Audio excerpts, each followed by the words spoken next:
महाभारत ऐसा महाकाव्य है जिसमें कई छोटी बड़ी शिक्षाप्रद घटनाओं का जिक्र है। द्रौपदी चीरहरण भी महाभारत की ऐसी ही घटना है। द्रौपदी पांचाल देश की राजकुमारी थी और उसका विवाह अर्जुन से हुआ था। अर्जुन ने द्रौपदी के स्वयंवर में मछली की आंख में निशाना साधकर उससे विवाह किया था, लेकिन माता कुंती के अनजाने में दिए एक आदेश से द्रौपदी पांडवों यानी पांचों भाइयों की पत्नी बन गई।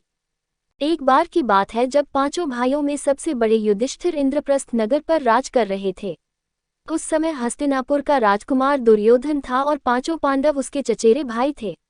दुर्योधन कौरवों में सबसे बड़ा था और अपने चचेरे भाइयों यानी पांडवों से जलता था।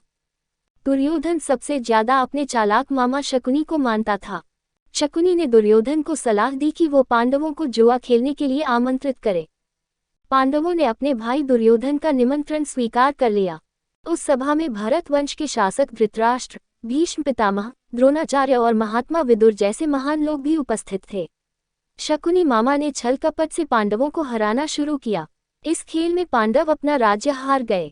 धर्मराज युधिष्ठिर ने स्वयं और अपने चारों भाइयों को भी दांव पर लगाया और हार गए।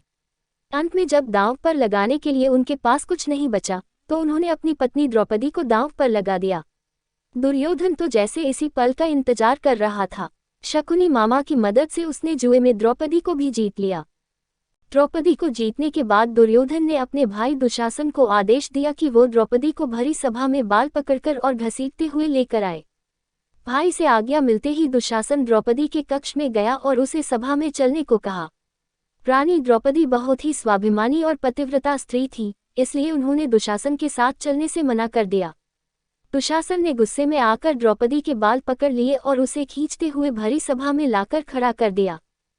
दुर्योधन ने दुशासन को आज्ञा दी कि वो द्रौपदी को भरी सभा में निर्वस्त्र कर दे। दुशासन ने जैसे ही द्रौपदी के वस्त्र को हाथ लगाया, द्रौपदी ने श्री कृष्ण को मदद के लिए पुकारा। श्री कृष्ण अपने भक्तों को कभी नाराज नहीं करते।